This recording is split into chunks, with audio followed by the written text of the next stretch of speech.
It should be, and it is a credible threat from the former president, who was studiously loyal, effusively loyal at times, to Donald Trump, and he seems to be on the outs now very clearly because he did not go along with the effort to essentially overturn the results of an election, which Mike Pence didn't have the power to do as vice president anyway, and this does put a number of Republicans in a box, including those who are up for re-election in 2022. Senators like John Thune were caught between that loyalty to McConnell and loyalty to Trump. It's going to be a tricky needle for him to thread. He has not even announced if he's going to run. He is the number 2 Republican in the Senate. There are others like Chuck Grassley who have not announced. In addition to that, any Republican who wants to run for president in 2024 is going to have to deal with throngs of who, according to poll after poll after poll, overwhelmingly support Donald Trump to be on the ballot again and want him to be their nominee again. It's not clear that Donald Trump will run again in 2024 for president, but he will either do that or try to play a kingmaker role in the party. He started off the first few months of the vice presidency pretty quiet, but he's dialing up the political operation a little more lately with more and more statements. So what do you do? Philip, Sahil, they both laid out sort of what Republicans are up against, what the equation is for them. This event in Mar-a-Lago was a big donor event. Instead of talking, though, about how to win back the White House and Congress, you have the former president focusing on his grievances, on retribution. One attendee told Politico the speech was, quote, horrible, long, and dour. It didn't focus on the positive things that Trump had done. I mean, there's just, as usual, no real strategy here. And I wonder, Lena, both how that complicates Republican attempts to convince donors that their dollars are actually going towards any type of strategy, and also, when you flip that, how Democrats take advantage of that void.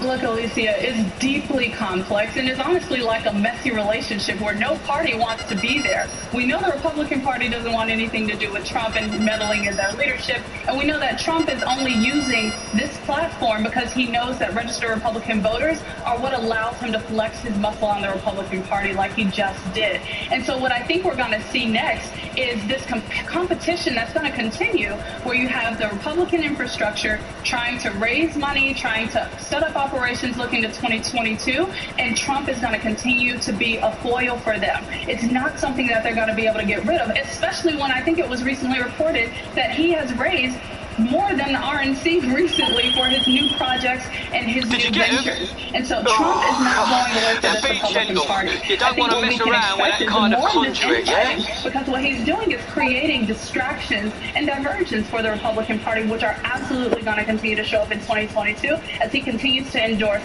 primary challengers and create issues for Republicans who are seeking re-election, like Murkowski or like the Georgia State Secretary Raffensperger. He is ready to be here, and I don't think the Republican Party is going to be able to shake him.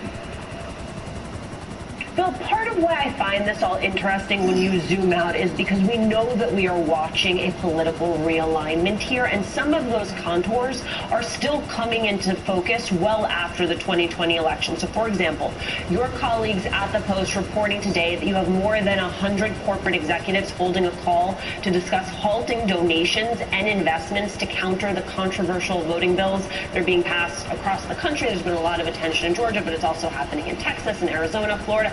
Pretty significant, big news. I mean, both, how do you see corporate America's advocacy impacting the voting rights agenda? We've already seen in some states that begin to modulate what they're doing based on what they saw coming out of Georgia.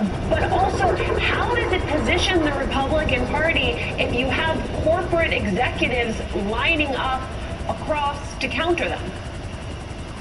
Well, a couple things. The first is that you're right, we have seen, I think an unrecognized point is that the Georgia law which passed was much less severe than the law which was originally proposed, and that was largely a function of public pressure. I don't know that that was necessarily primarily corporate pressure, but obviously there was corporate pressure that has been brought to bear on Georgia, in which I think a lot of other states are going to look at. Part of that absolutely is the fact that the nature of corporate America's relationship with politics is changing for a variety of reasons, including that corporate employees are more active in demanding that their leadership take a role, and because the leaders themselves tend to be more college educated and of the I type don't mean to alarm you, but unless I'm very much mistaken, we've got a bad energy front coming in fast over here. If I don't get those stones pretty lively, I could go under. And that's literally, right? I mean, we all know that there was no party platform in 2020 beyond whatever Donald Trump says goes, essentially.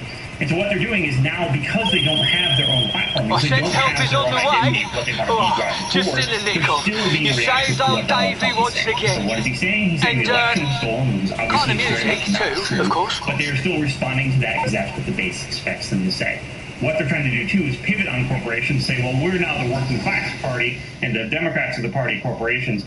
If that is the realignment that they actually want to have happen, which I'm sure McConnell was not enthusiastic about, it's going to take a while before.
A few years ago, I started to notice that my hairline was receding and also that my hair was thinning. After the Tonight, we're learning new details from one of the women accusing New York Governor Andrew Cuomo of sexual misconduct. And we're also getting reaction to a story we told you last night about the alleged cover-up of death statistics in nursing homes during the pandemic.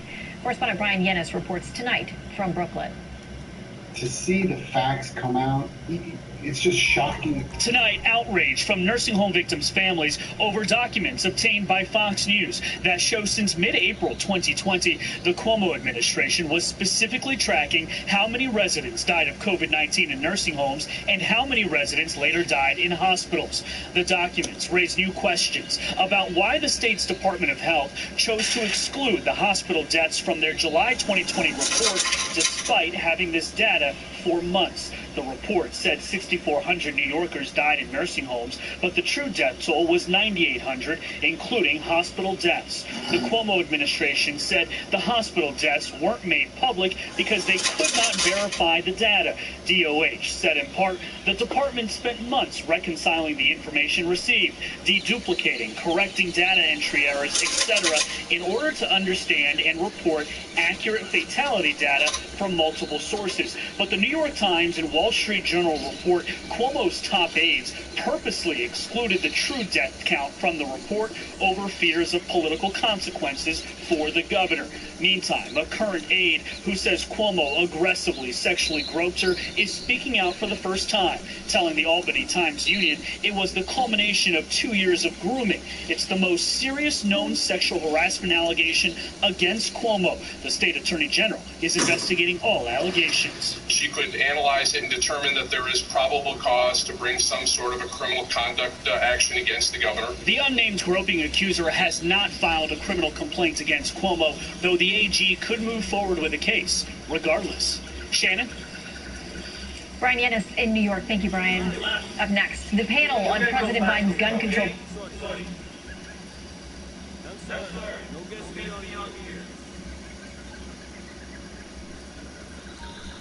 The NRA announced they're going to dump New York and reincorporate in the great state of Texas. Let me say to the NRA, welcome to Texas.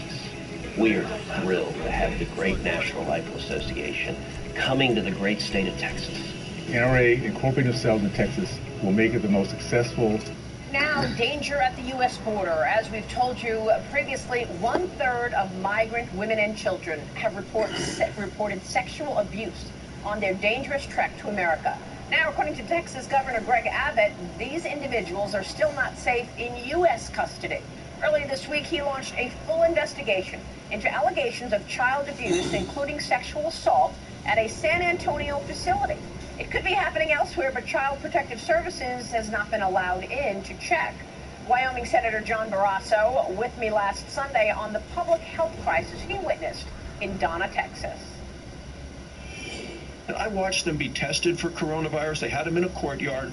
All of these young people, this is after they have been there. They're only allowed to be there for 3 days by law. You wouldn't want your own kids to be there for 3 minutes, but many are staying there for up to 10 days.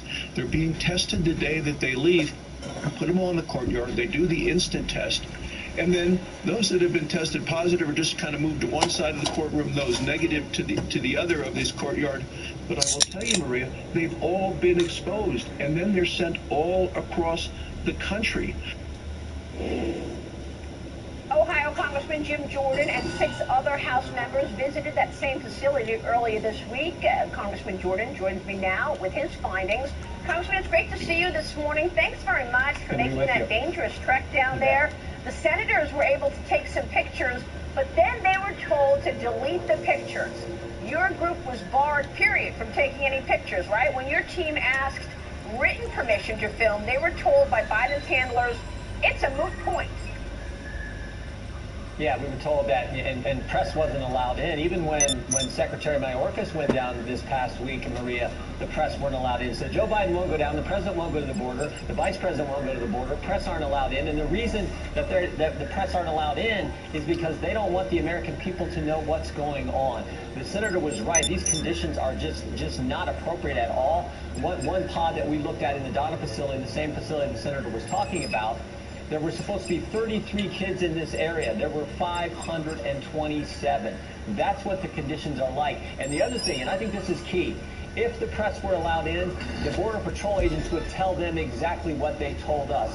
Namely, that the reason for this is because of the policy that Joe Biden has now adopted, which is we're not going to keep people in Mexico. The policy that President Trump had. We're not going to keep people in Mexico while we evaluate to see if they can actually come into this country. That single policy is what's driving this huge volume. The huge volume of people coming is what's driving the terrible conditions and the harm that has been done to some of these young kids, as Governor Abbott has talked about. Yeah, we're showing some of the video and pictures that you were able to capture. We are showing them while you're speaking.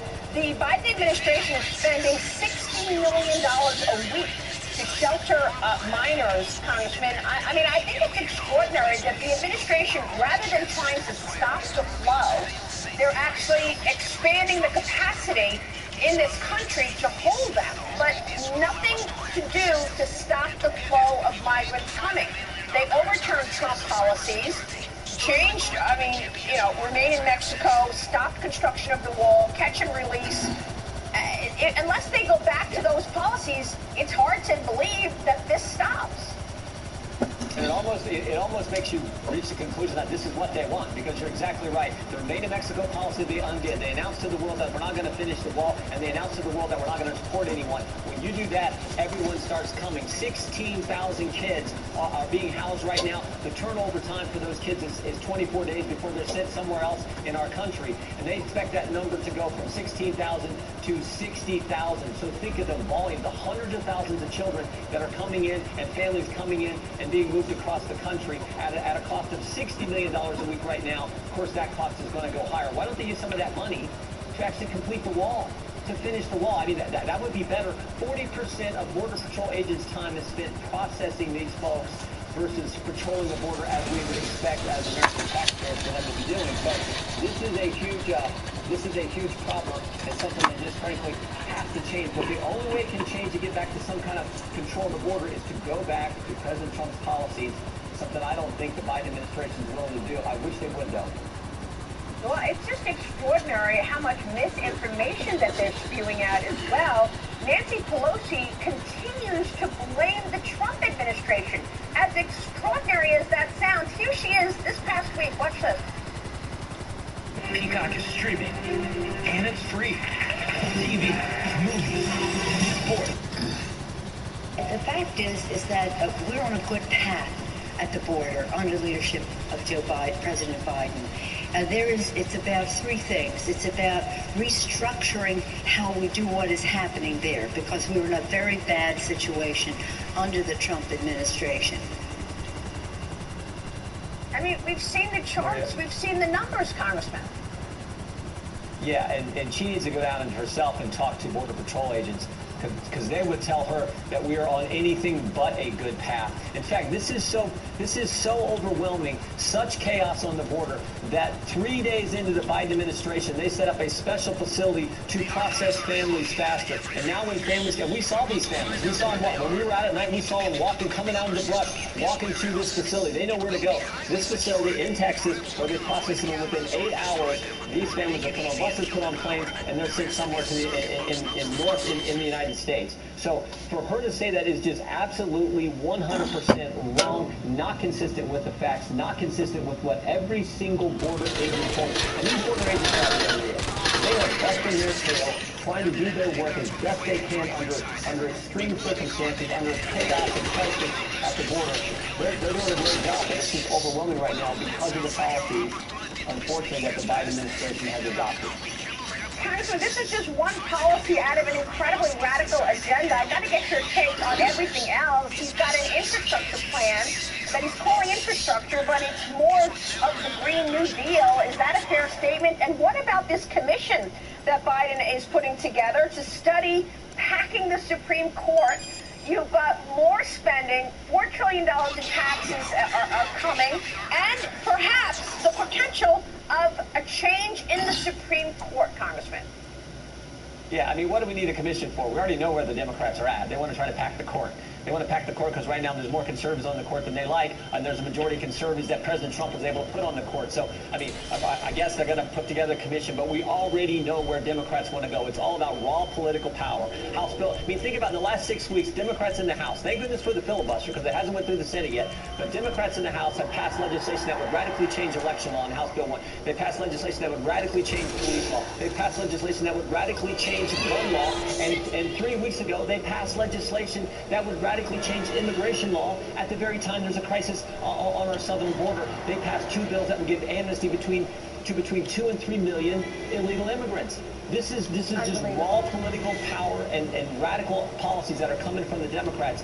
We better hope that Senator Manchin and Senator Sinema keep their word and we don't get this filibuster change in the Senate, because if we do, all this stuff is actually going to become law. And it's the reason that all of these AGs are suing this administration. Congressman, many people hope you can do something about this. We're watching all of your battles. Congressman, great to see you this morning. Thank you, sir. Jim Jordan joining us in Ohio.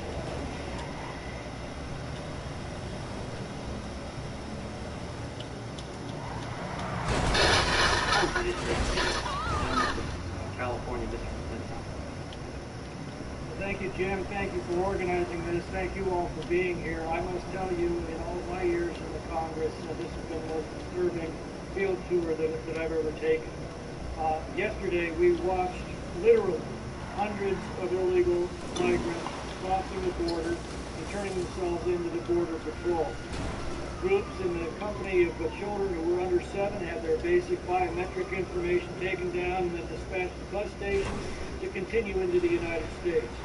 Unaccompanied minors, or those who claim to be under 18, are taken into custody by Border Patrol. They're warehoused in CBP holding facilities. Those are the COVID incubators that you've been seeing in the pictures that have been smuggled out from these facilities until they can be transferred to HHS.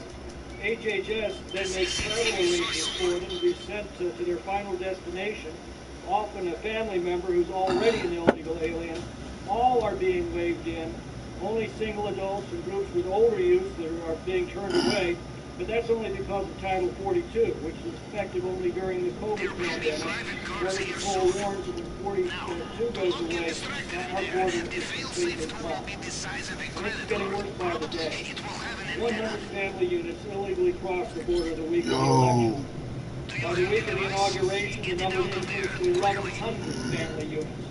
It reached 15,000 the week ending March 24th. Ice, I'm live too. There were 100,000 total encounters with the Border Patrol in February. Folks, that is the population. Just got one more thing to get, and then I'm about to make $1 million again. 170,000. That's the entire population of Salem, Oregon. And that doesn't include the 130,000 estimated gotaways. That's the entire population of Cedar Rapids, Iowa. Yeah, was it good? Issued a memo, we're told, calling for 60,000 beds in facilities for unaccompanied minors. The average stay for a minor, we're told, is 24 days. Before you go set up. Alright. You're feeding the Mexican crime cartels. Crime cartels are taking in roughly $500 million a month by the president's policies. Illegal immigrants often arrive here deeply in their debt and in effect become indentured servants. Just YouTube. Man, what up? I can't stand these dudes, man. Like, they shoot you from so far. Something about the U.S. Dude. Don't shoot no gun. Don't shoot no gun. Don't shoot no gun. Don't shoot no gun. Don't. Okay, now shoot the gun.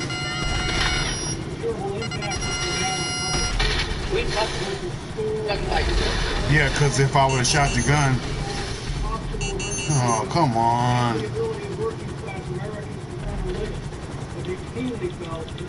Don't even hang around, man.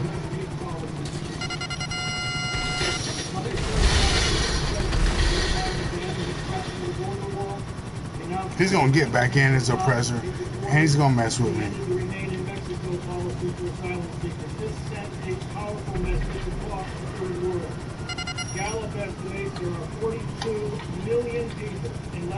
What, we're gonna have a standoff?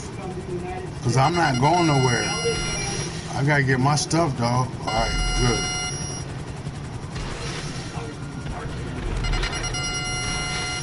I've seen how cancer can affect the people I care about. That's why I'm helping protect myself against some cancers, like certain cancers caused by HPV. For most people, HPV even do it.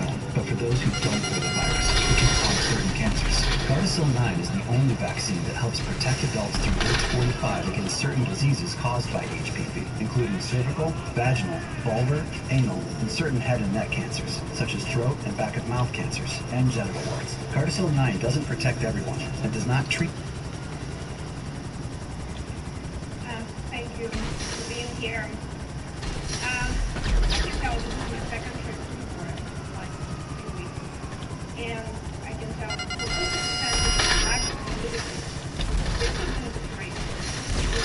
real serious right and it's really escalated. And there is a lot of discussion if it's crisis or not. So let's just talk about some numbers.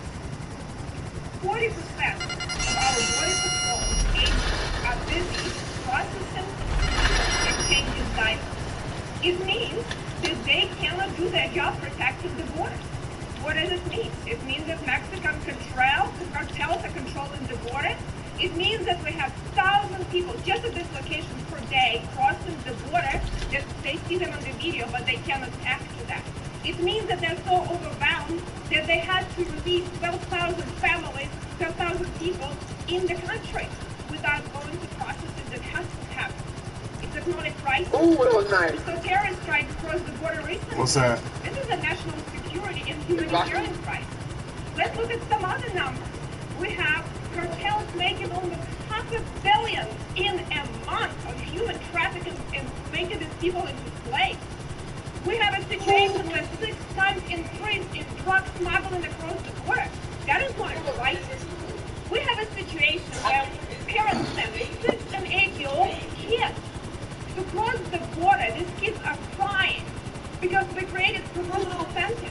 If I would be sending my 2 teenage daughters through the border and also let them to sit in pods, they have instead of 33 people, they have over 500 people, I would be in jail as an American mother.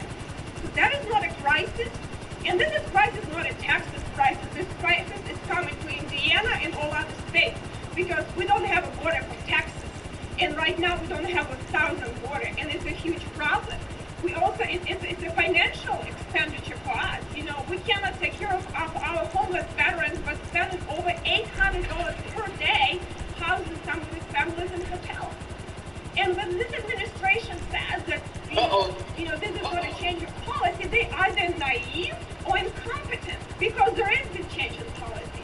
So I just tell you, what about the solution? There are the long-term solutions that we have to have good legal immigration system and legal.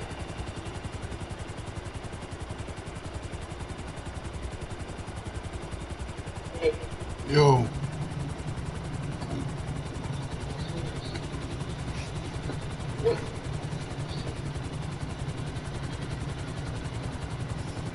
Give me my.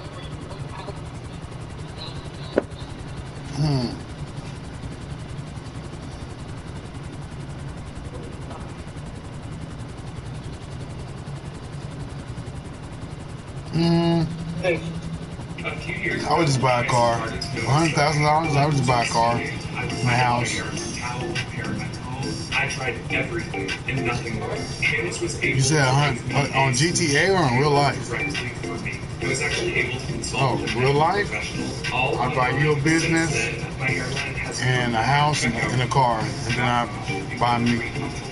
That's it. I'd make sure you have everything you need. Well, from raising taxes to considering expanding the court and creating a crisis at the border, President Biden has wasted no time working to undo any successes, all successes by the Trump administration. And a New York Post op-ed predicts this is just the beginning, arguing, quote, if it ain't broke, Joe Biden will break it.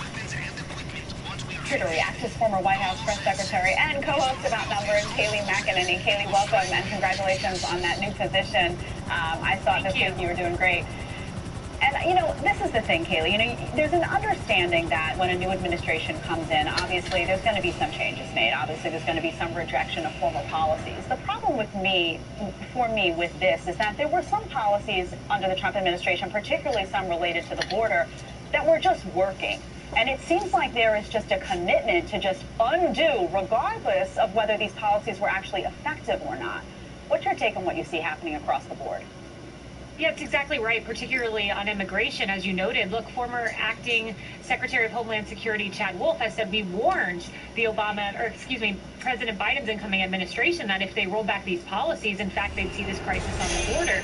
And now you even almost have a tacit admission, if reporting is accurate, that the Biden administration is acknowledging this because the new Secretary of Homeland Security, Mayorkas, has reportedly told folks at ICE that he might need to close some of the gaps in the Trump wall. In other words, resume construction of the border wall. We'll see if that actually happens, but it's almost a tacit admission that it was working under Trump. They realize it, and at least hushed whispers around DHS are saying, hey, maybe we need to go back to some of those policies. Hey, Kayleigh, I don't know that these two motivations are mutually exclusive, but when you look at the agenda over the first 75 days of the Biden administration, do you see one driven by left ideologies, or do you see one more shallowly driven by simply undoing what President Trump did? In other words, if President Trump was for it, we are against it. I think for many, by the way, in Georgia, that's what it was about. President Trump ultimately was what motivated people to feel one way or another about the Georgia law, not really ideology in the end. It's been so shallow, everything for 4 years, Katie. It's always been about President Trump. Is it still? I think it is, yes, but I agree they're not mutually exclusive, but I do think that there is this far left radicalism that has taken over the Biden administration, and I mean, just look at the policies. We named some coming in, Chief did, about packing the court, assault weapons ban, the immigration plan that he put forward was a marked change from the Obama-era administration plan, which worked with the Gang of Eight, which worked with Republicans, which even though it was still not the ideal plan, at least it had some border security measures in there. Biden hasn't done that, and I said when the reporting came out that one more thing and I'm headed to Perico. Far more calls into AOC, and it came out days later, in fact, the chief of staff had talked to AOC. An article came out today saying AOC and her 95 other progressive members are finding a way not to bust the establishment in their party, but to work through it as if the establishment and Biden is this marionette puppet whose strings are being pulled by AOC, Ilhan Omar, and others. Kaylee, you had What's that? The first row behind the scenes of the Trump administration. You were right there. Whether you were inside or outside the administration, there was no doubt who was running the show. Donald Trump was running the show, setting the prerogative. Whoa. It's hard to look inside the Biden White House and get. I mean, it's not terrible, but you can see who's guiding the other inside that White House. It is a fascinating question because, Pete, we were told by Biden, I'm a moderate uniter. And remember, the press, the Washington Post, New York Times, and others went to great pains to say, this guy is the great moderate. He's not a leftist. He's middle of the road. Well, he comes in, and everything coming out of the administration is anything but moderate. So you're left to believe either one, Biden is totally coherent and he was just lying to us for months and months and months, or he's not running the show. It's Kamala, it's the far left, and he's just sitting there in the Oval letting the far left radicals lead the way through Congress. So it's one or the other, and I wish we had more of an answer, but this is the least transparent administration, certainly in the last few decades. We never get press conferences, and when we do, the one we got was muddled and incoherent. Yeah, Kaylee, unfortunately, there's a theme of being absent. You know, Joe Biden was largely absent on the campaign trail. Now you're seeing Vice President Kamala Harris be absent at the board.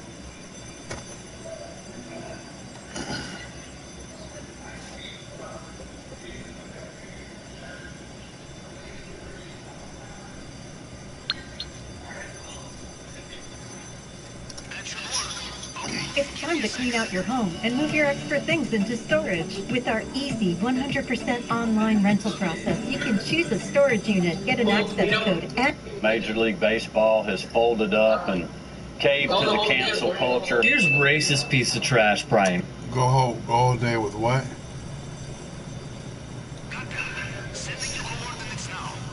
Oh, that wouldn't work. That'll be so.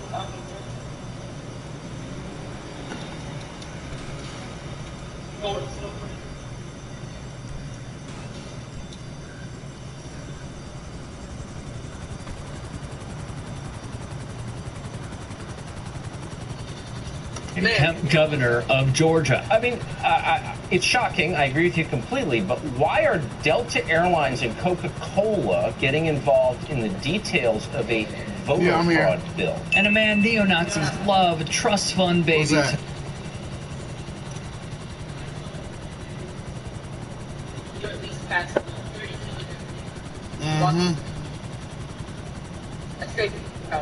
Yeah, I don't never see stuff like that, but I think about that all the time.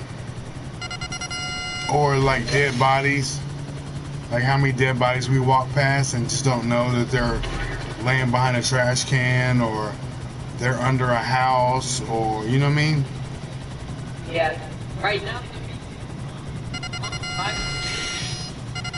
So, and flavored.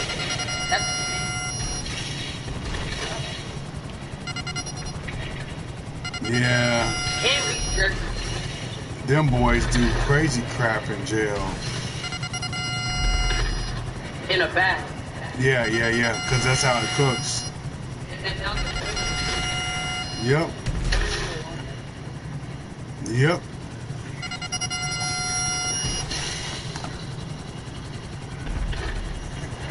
Ooh.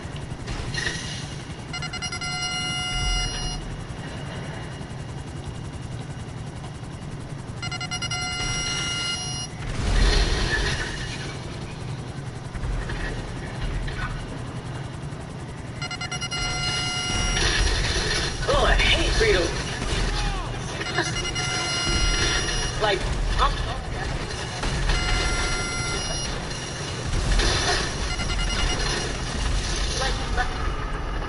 huh? Like Fritos? Yeah, I like regular Fritos or chili cheese Fritos. Oh, that's...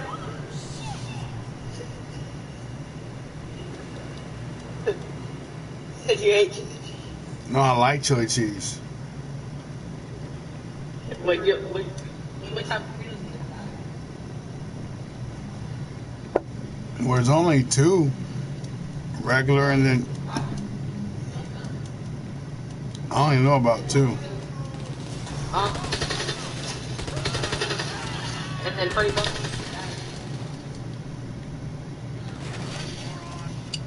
Oh yeah. Yeah, those aren't. I say. I wouldn't say those are corn chips though. Like what the heck?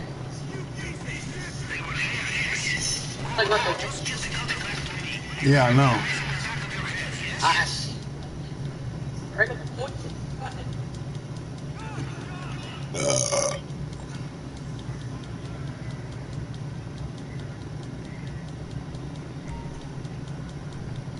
Lappy Tappy? They're about to make Lappy Tappy.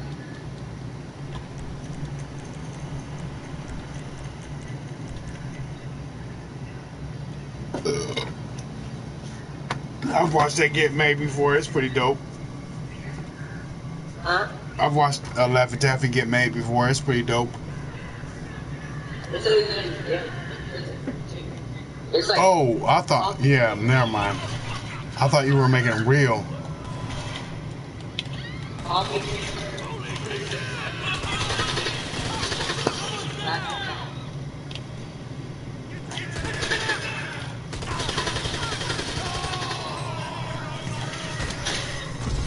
Motherfucker, man.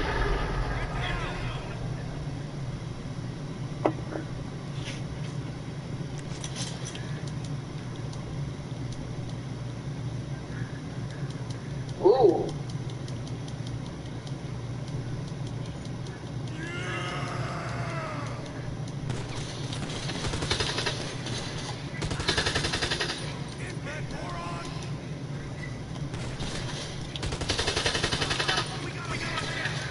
Wait, why do you sell something?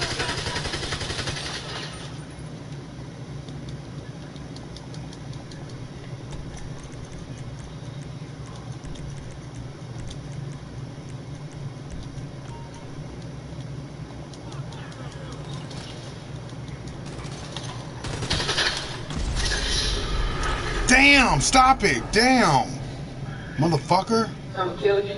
No, the fucking the NPCs. Just like they're just making this shit so difficult.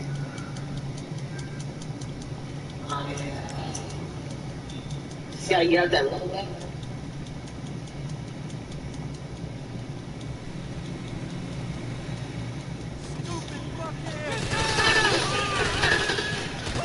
Damn, man. Can I get to the fucking scene? You know what?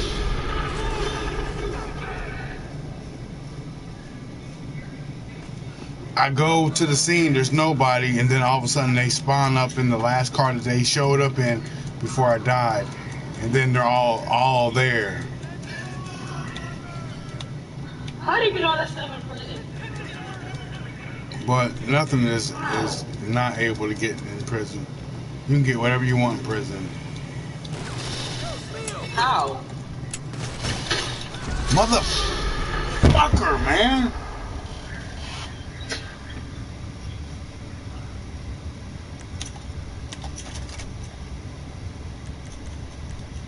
They get people to get it in.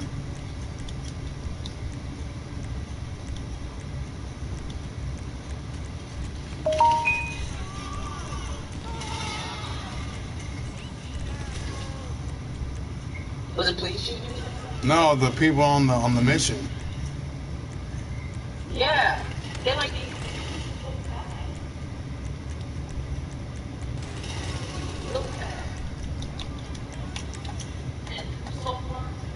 So far.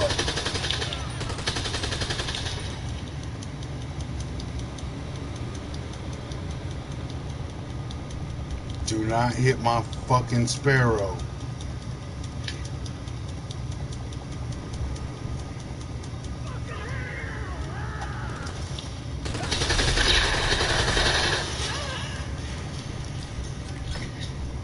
Where the hell did you come from, you faggot? Oh, God, come on now, really? Bro, what? Fucking bums, man. Just ordered that shit. Now I gotta fucking wait another minute and 30 seconds.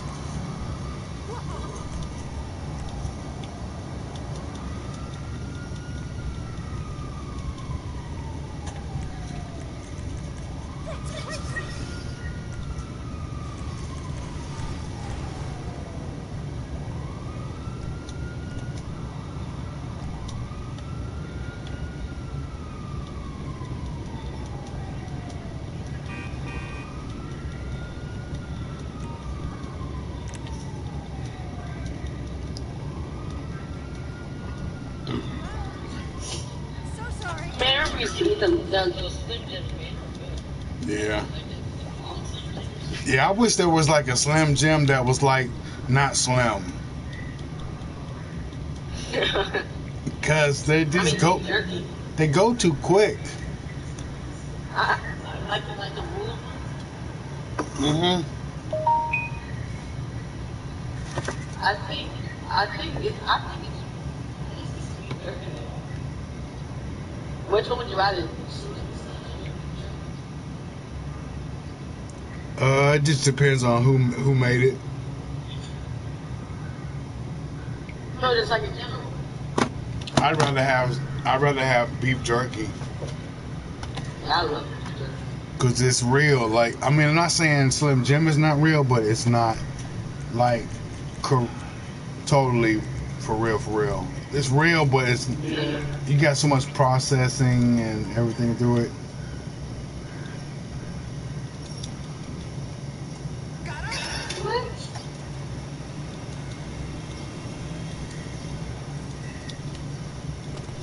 You just said I was that everybody else can smell. Ugh. I know, right?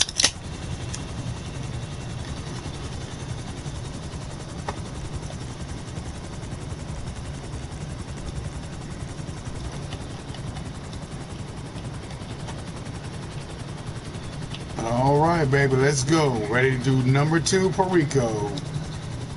Alright.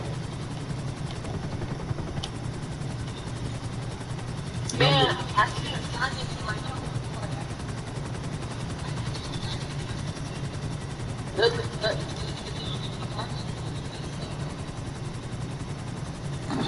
The package comes to the front door. Yeah.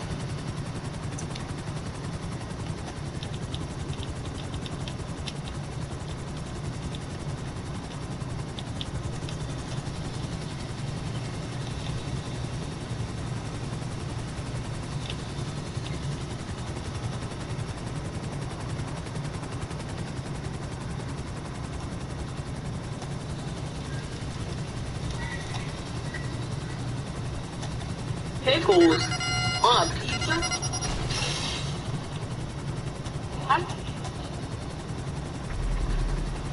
We get it on the commissary list. Like they can buy pickles, like one, you know, the big pickles you get from the store. Like How do you get money? Because people put money on their books.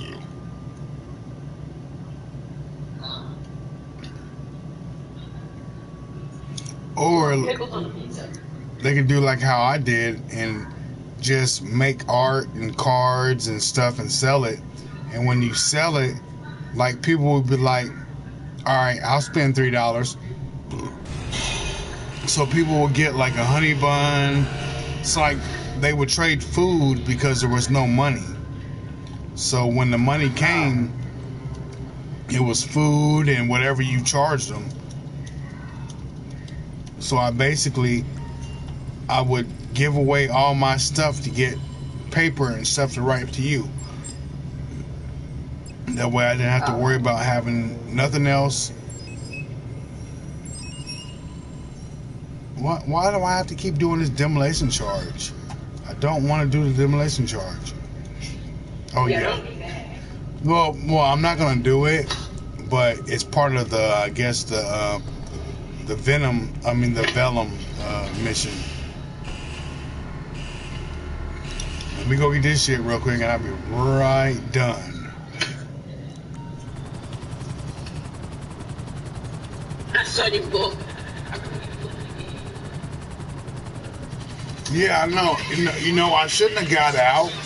I was like, why is there 2 things? I was like, well, maybe this is new. So I got out. And if I didn't get out, I would have just went straight in with the truck.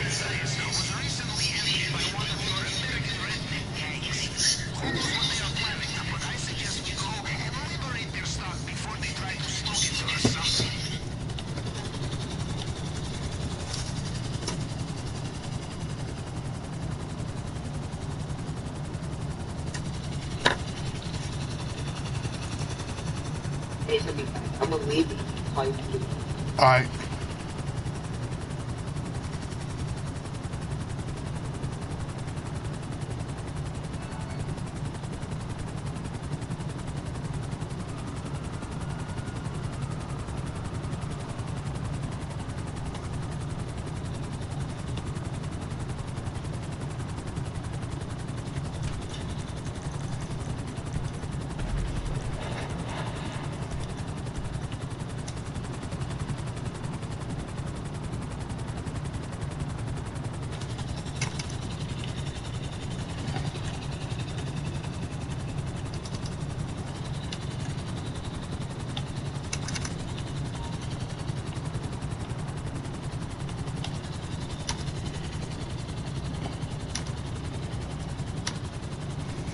Tucker Carlson. And why doesn't someone say, make your little diabetes-causing soft drinks, fly your little airplanes? Why don't you stay out of democracy? Why do they think they have the right to dictate what a bill in the Georgia legislature that's nothing to do with their businesses contains? Because Tucker, in short, it does impact their business. It was strictly a business decision to move the All-Star game. Why are you arresting her? It was a bad look when Georgia law enforcement arrested a black legislator for simply knocking on the door where Kemp and his cronies signed the bill. I guess we should be boycotting, them for having their headquarters in New York because that law is more restricted than ours. Astonishingly, a moment after saying cancel culture is out of control, Governor Kemp tries canceling an entire blue state. I mean, this is all ridiculous. This bill simply changes a signature requirement for absentee ballots and uses voter ID. We've been using voter ID, Tucker, in Georgia since the mid-2000s. Yes, which is horrific. Voter ID is a racist ask for state legislators, and dude is gloating about it. I do find it particularly interesting how right-wing media goes on an all-out blitz of Major League Baseball and rails against cancel culture when they said absolutely nothing about their followers trying to cancel democracy on January 6th. Yes, democracy. They tried overthrowing the entire government because their candidate lost. They facilitated the canceling of Colin Kaepernick because he took a knee to say, hey, racism is bad. Hey, we should probably look at this thing with racism in policing and the systemic racism of society. They canceled him. He's gone. He's no longer employed. Even dude who has hair transplants and spray paints his skin orange called for canceling Major League Baseball because they pulled out of Georgia for the All-Star game. Political opportunist and fake news Twitter account Caleb J. Hull tweeted, Joe Biden lied about Georgia election laws. Blah, blah, blah, blah, blah, blah, WAPO, blah, blah, blah, blah, blah, blah. Who gets hurt? Atlanta, where 60% of the city is people of color. Good work, everyone. This is mind-numbing stupidity. First, the Atlanta Braves moved to Cobb County. Though the Braves' new stadium will still bear an Atlanta address, thanks to a technicality. Cobb is the suburban county which contains a few different cities and others, but more importantly, has a much larger white population at 56%. Essentially, the team moved into another county in order to cater to its white fans. I do find Caleb's sudden sympathy for black folks interesting, considering Hull's a Trump-supporting racist who deployed racial epithets not once nor twice, but literally countless times. So if you're scoring at home, private big business has the right to ban Kaepernick. Private small business has the right to refuse gay couples seeking a wedding cake. Private big business has no right to move the All-Star game, wrote one of the greatest authors of our time, Howard Bryant, who has dropped nothing short of truth bombs on the TL since all this news broke. For people upset about sports applying political pressure on states, it appears they've forgotten the only reason Atlanta even has a baseball team is because in '65 the city agreed to integrate seating at Fulton County Stadium as a condition for the Braves to move, he wrote. As we stated previously, it's a business decision. Business decision. Which Howard Bryant added on to. Just got off the phone with MLB sources who all confirmed the same thing. MLB's decision to move was the result of corporate sponsor pressure. It was not the result of a player-threatened boycott. The players did not even vote on the issue. Meanwhile, Barack Obama wrote, there's no better way for America's pastime to honor the great Hank Aaron, who always led by example. Brian adds more context, featuring A tweet from failed Republican Senator Kelly Loeffler. And the respected journalist and author wrote, it should also be noted in 64, Hank refused to move to Atlanta because of the state's segregation. Mayor Ivan Allen, Andy Young, MLK met with Hank to convince him of their commitment to fairness, and the slogan, "The city too busy to hate," was a message that business is greater than racism.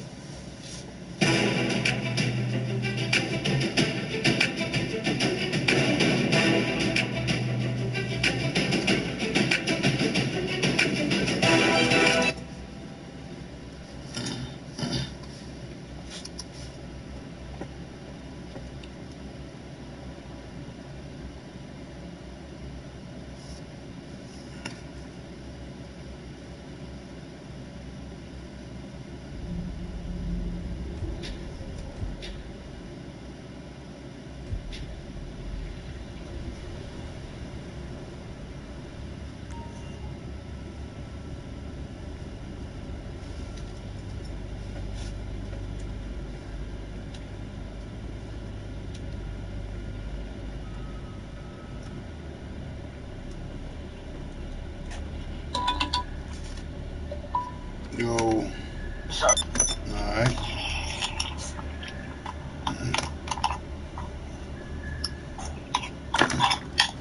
Let me show you. Look, remember this? Oh man. Oh man. I didn't know you got it. Take a picture of it. I want take a picture. I want to see it. You know what? I'm thinking, yeah, take a picture of it. Like the whole thing. Oh my gosh. Take a screenshot because I'm dang on photos. Well, take it back a little bit. Well, I'll see because every time I go on photos, you just cut it off. Wait, can you show me? Yeah. Okay, you didn't cut it off. Yeah, man. That was one of my favorite things that I made. Like, Wait, man, newspapers? Yep.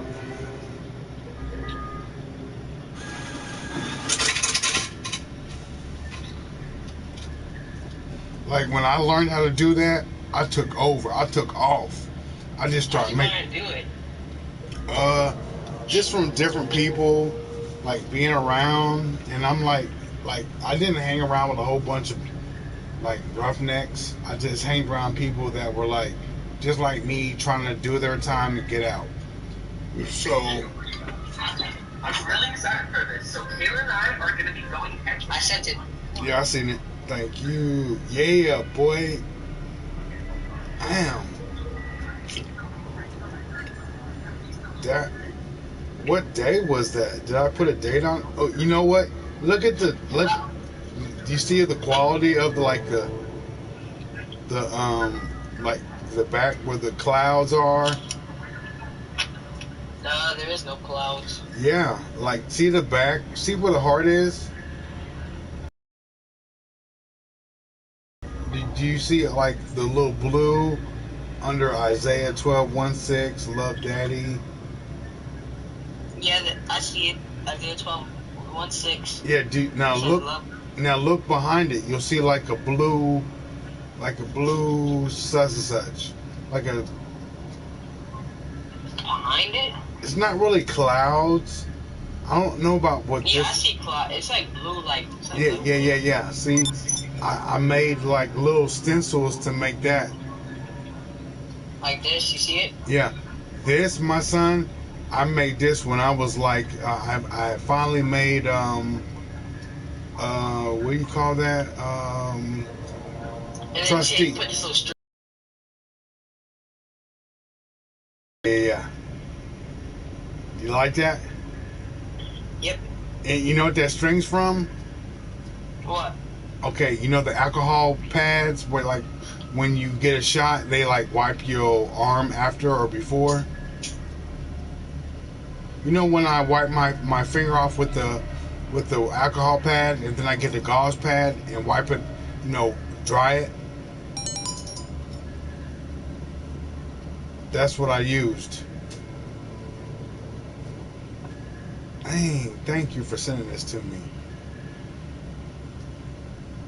I was just thinking about this, like either today or like the day before yesterday, because I was thinking about making some more, like talking to the newspaper place, but like, yo, just give me your old newspapers. Yeah. So these things so you just like rip the alcohol pad? No, not the pad, the actual gauze. You know, like when they be like, oh my gosh, you got a cut. They'll go grab some gauze and put it over the cut, and then put a Band-Aid or tape over the gauze. That gauze is what I would take the strings from to make the stuff I needed.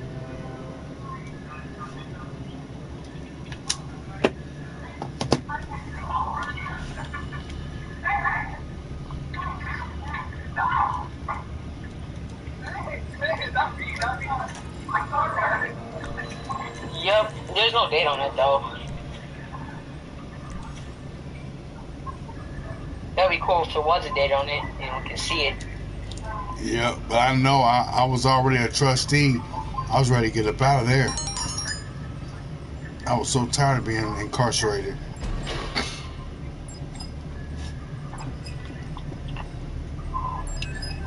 What?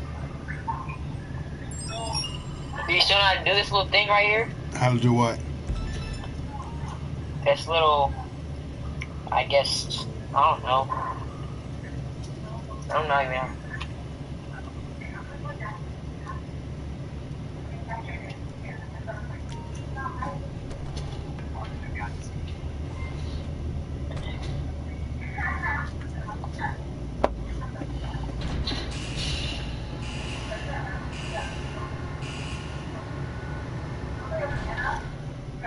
Okay.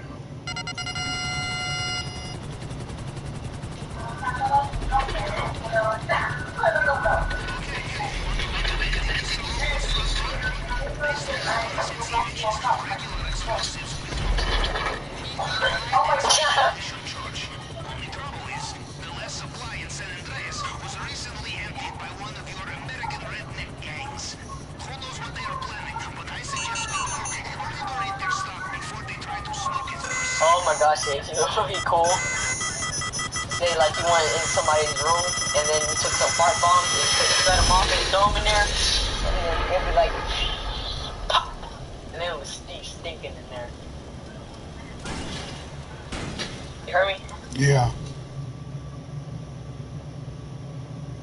I do see the. Wait, where are they supposed to be for? Like, what? Where are they supposed to be clouds? Huh? Are these supposed to be clouds? What? These old blue things behind here. I don't know.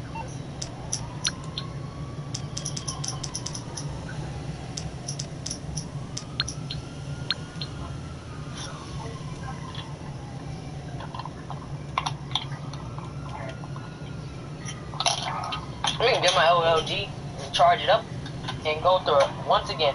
Because I like going through it again. And seeing the old messages and the old everything. Yeah. Let's see. Charges hang up. And I'm gonna go through it once again. I'm never getting rid of that phone.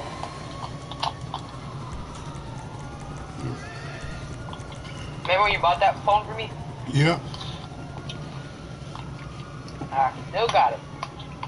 I'm never getting rid of it. Never? Never, never, never?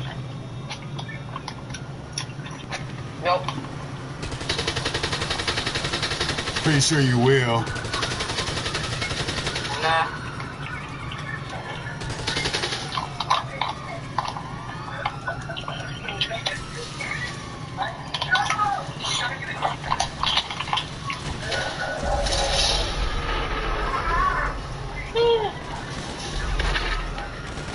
How is this video 1 year old, man? Ace, have you just come across something? It was like, that was that many years ago? Mm-hmm. Time's going by fast. Mm-hmm. I've been like, what? Yep, I have. Hey! Hey. Hey.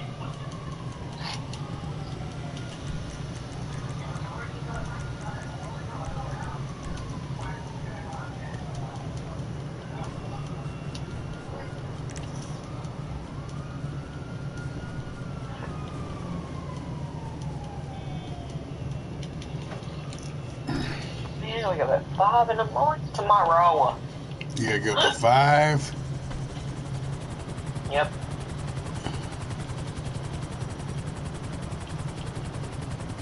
Bro.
What mission you doing now for Perico? Oh, I'm done. I'm just kicking it, shooting some people. Chilling? Yeah.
just good. Alright, is this phone turned on?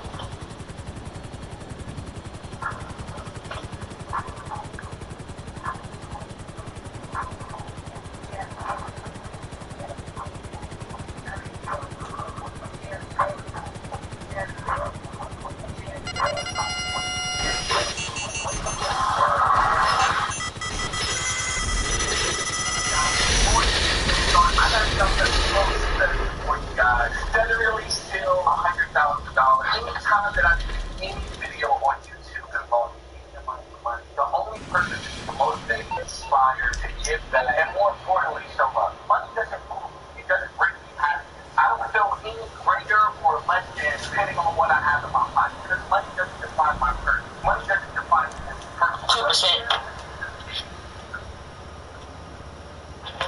When I die, no one's going to about my bank account. The only thing that will matter will be how I use my platform to inspire others, how I use my platform to push others, motivate others, create opportunities for us. That is my purpose. And yes, it's very easy to fall into. And of course, I've had before, but I learned on my career. It's beyond life. Whether I change someone's life to motivate, inspire, put beyond limits that they thought was possible, then I know I have done my job. I want to show you guys that no matter who you are, where you're from, where you're at, you can make do anything is possible. If you apply your mind, if you build discipline within yourself, you can do it. I came from nothing and I achieved. Ooh, I love that crap. Oh, you know what I want to do? I've seen so many videos where like people are getting their back cracked, like readjust, you know, like that little slouch in their back or whatever. Yeah. You know what I mean? Yeah. Then they crack it and put it back in position where it's better. That's all I want to do. Or get all my knuckles cracked on my back.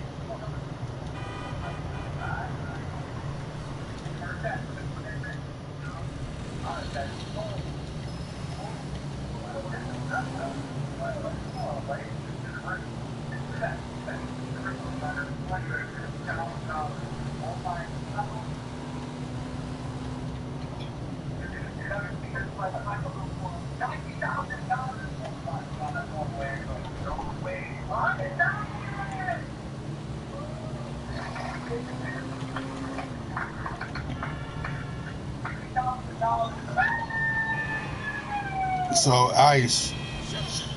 Yeah. Are you want me to get you a professional kit so you can have your own tools, professional tools to work on computers and stuff? Or are you gonna get it yourself? I don't need no tools. I just really need a screwdriver. Isaiah. Like advanced tools, I just need a screwdriver. You know, I can find a screwdriver. Isaiah. Yep. You know, screwdrivers, they come in different sizes, and they come in different forms. You got small, you got big, you got medium. So, you can't just depend on, oh, I'll just get a screwdriver. So, would you like me to buy you it don't have to be professional, but would you like me to buy you a nice kit that you know you can work on computers with? Sure. Like I told you, man, you're gonna keep thinking that you can use the screwdriver on anything, but you're gonna find out that you're gonna strip your screw or you're gonna mess something up thinking that way.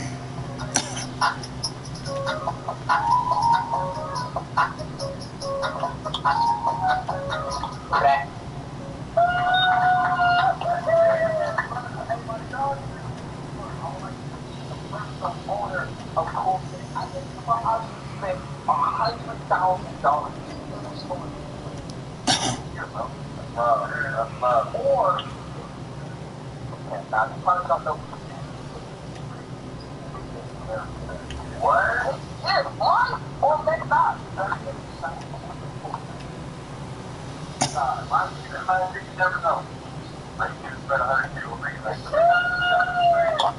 man, I'm not anyway, I'm not so if I know where to spend 100,000, I'll be better shit.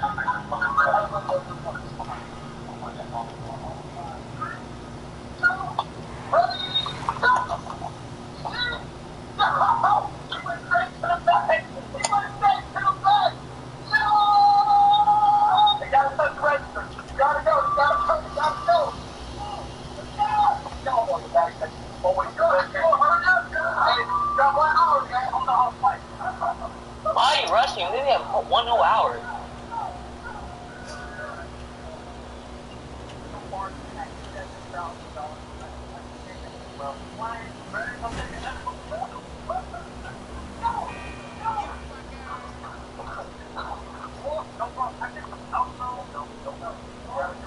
He said, can I get some help? No.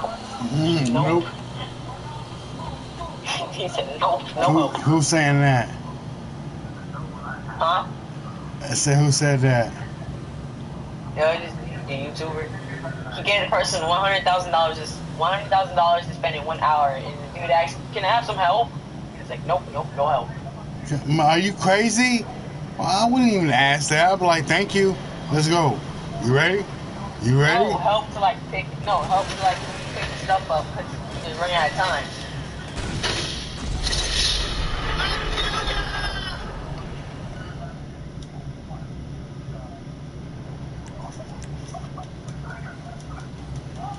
Fucking can't stand no Neil brothers, man. Fucking bastards. What are you gonna do exactly?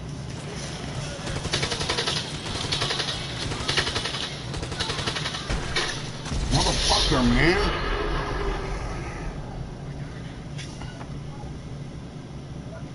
What are you gonna do with all those shoes?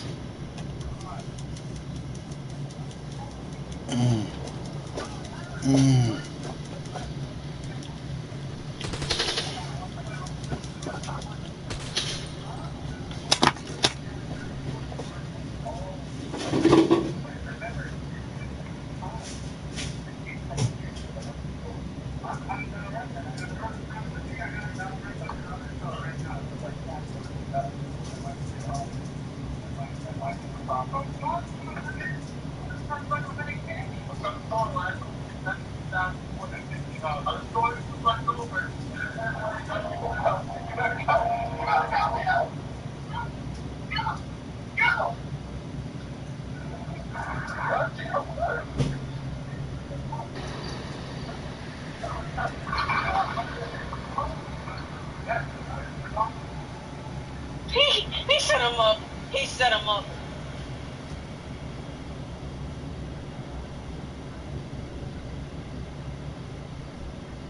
Oh, dang.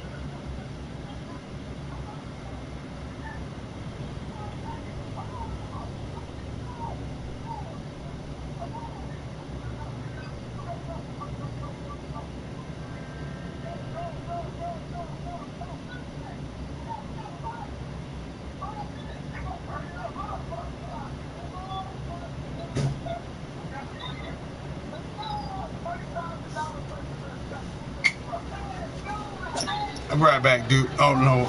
After I finish this, I'm gonna go. I'll be right back.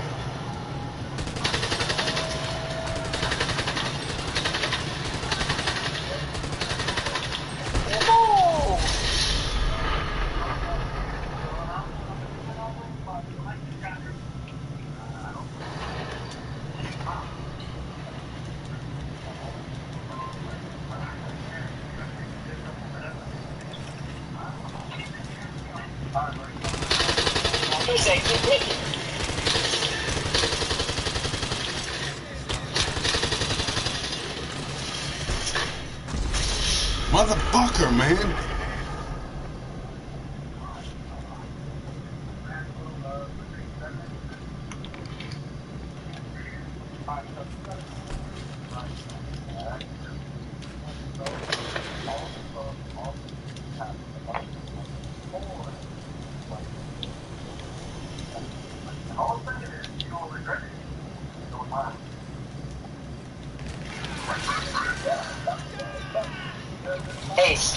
Yeah, motherfucker, man. What?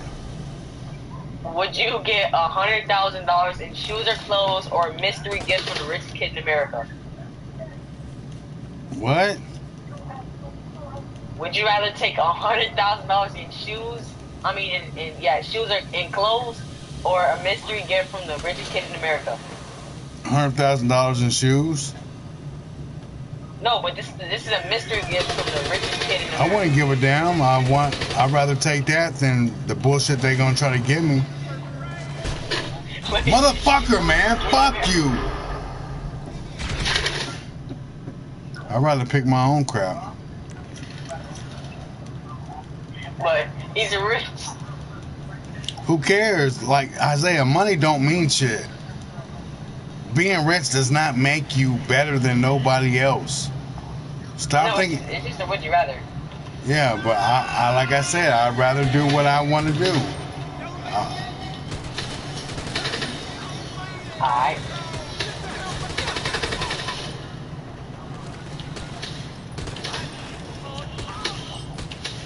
Fucking stop shooting single shots and unload on the ass. Motherfucker, man. Damn. Fuck you.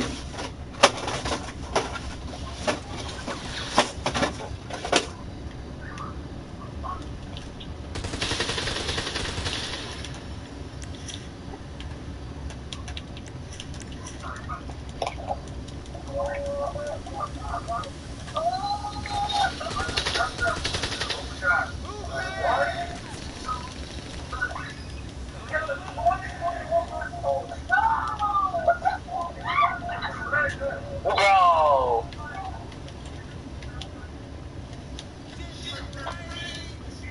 Fuck you, bitch. Hey, you know what you just missed out on? What? You just missed out on a 2020 Rolls Royce Cullinan. That's what it's meant to give. Motherfuck you. Fuck ass.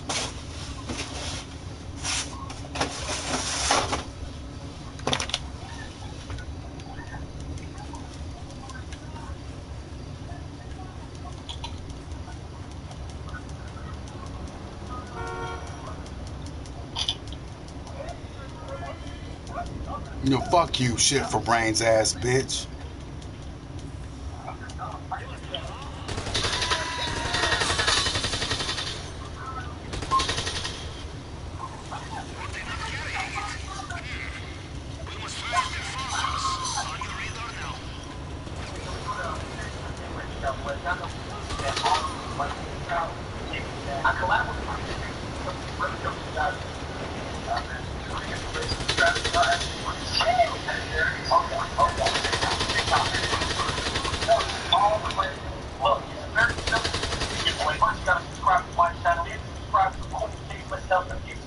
Let us know your size, your appropriate size. Hey, big shout out to Cool Case saying coming through. Always someone fucking love. I'll do that right now.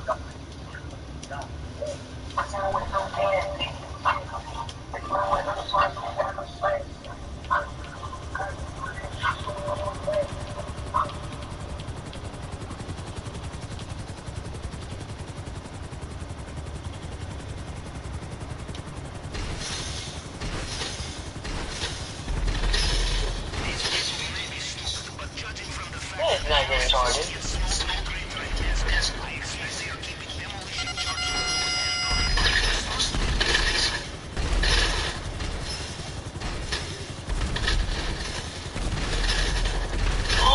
Oh snap. Wait, LeBron's not on here, right? Oh, Ace, Lakers and Nets. What's that? Lakers and Nets played again. Oh, yeah?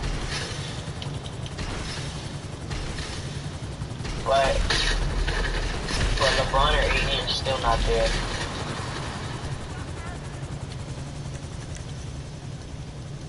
Bro. Dude, stop. I'm literally typing that, swiping. Oh my gosh, stop.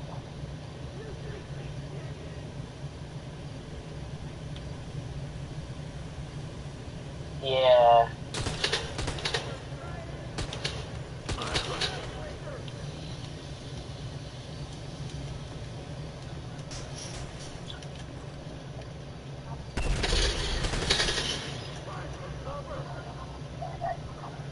Why the fuck did my shit blow up, man?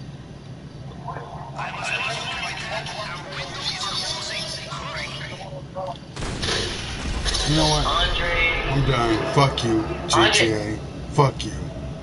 I'm getting off, dude. I'm gonna go start cleaning up. I'm gonna get away from this computer screen, this office. Oh, you know what? No, I thought we were on what's the name? You can. I'll just take my phone with me. I'll just take my phone with me. I'm about to go to bed anyways. It's 10:30. All right, dude. I love you, man. All right.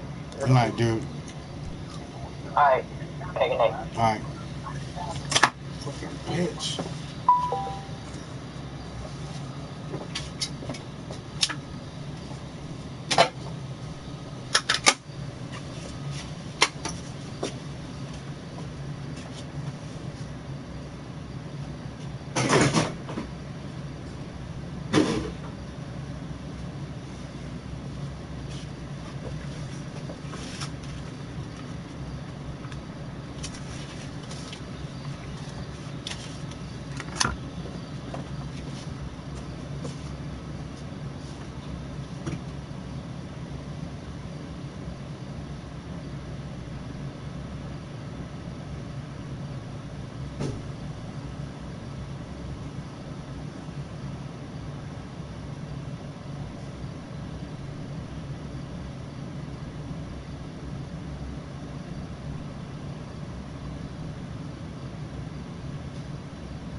I'm about to say, man, what the fuck?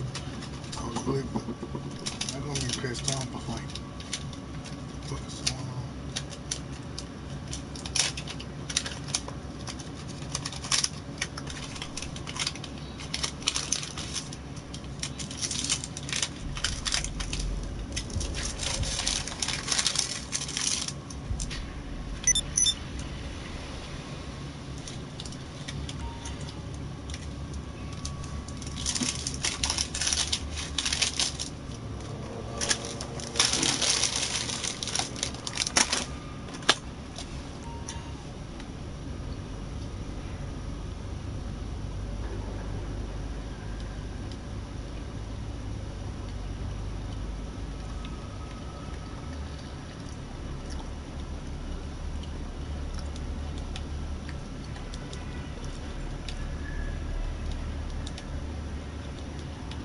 Yo, I just want to fucking get my shit complete, man. It's taking fucking too fucking long.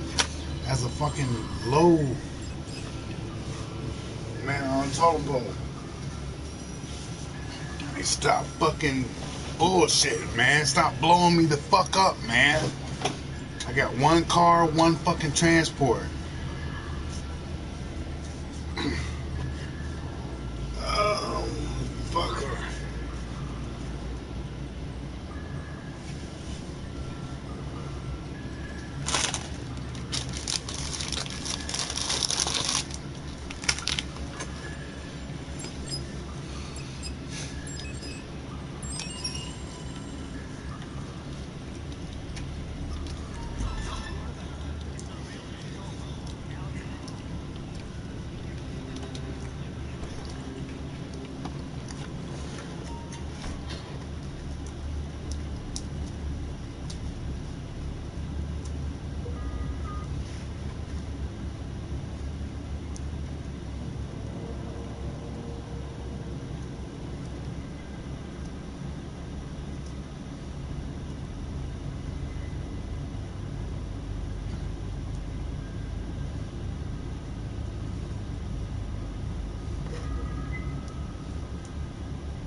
Peasy files are relevant.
Oh shit.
Motherfucker, man. Damn. Fucking redneck bitch.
Motherfucker, man, damn. What the fuck is wrong with you, GTA?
There you go.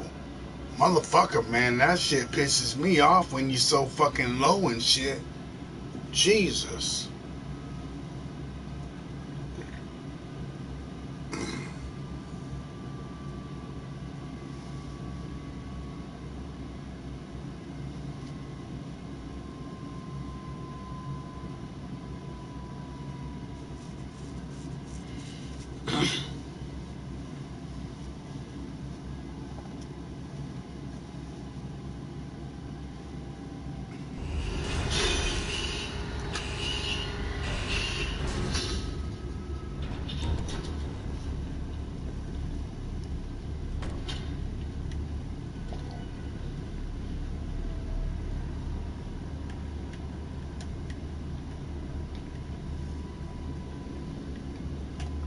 Alright, y'all. It's time to get this Perico heist down and dirty. Let's go. A couple minutes though, because I got some stuff to do. Like surrender. Surrender.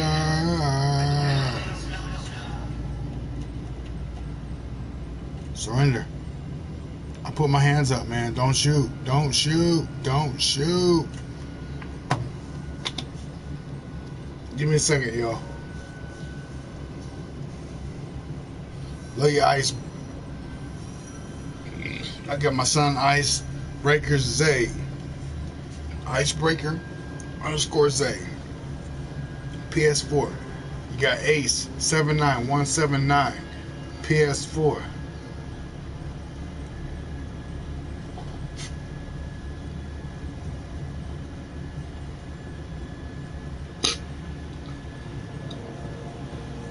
Alice. We love doing missions. We've done mostly every mission in the game. We're not like stellar, top-notch players, but we are grinders. We are bona fide. We are who we are.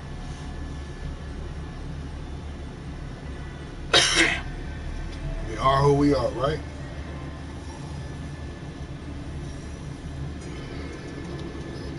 So, I guess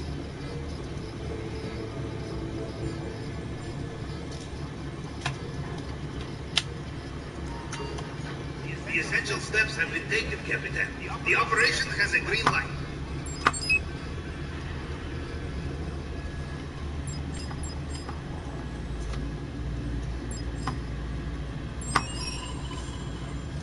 so Perico, this is the second heist I've done. I'm level, what, 20 something? 23? That's what's up.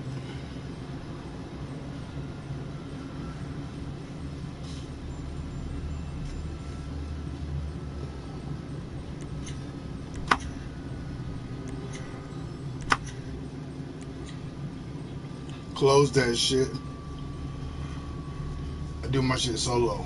Unless I'm rolling with my son or somebody that I know can do it and get away with the shit.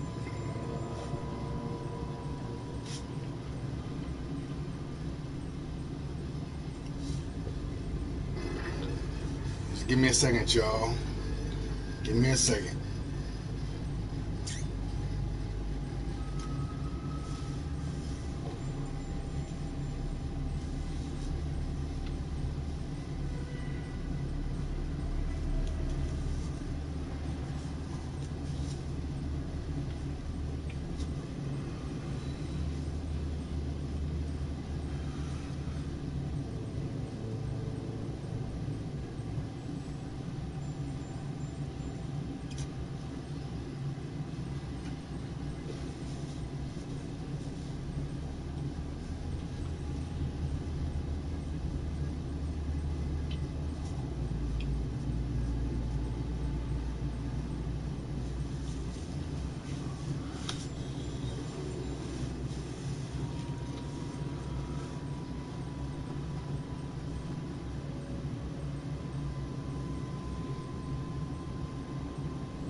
Matter of fact, I'm going to shut this down and start a fresh one when I start it.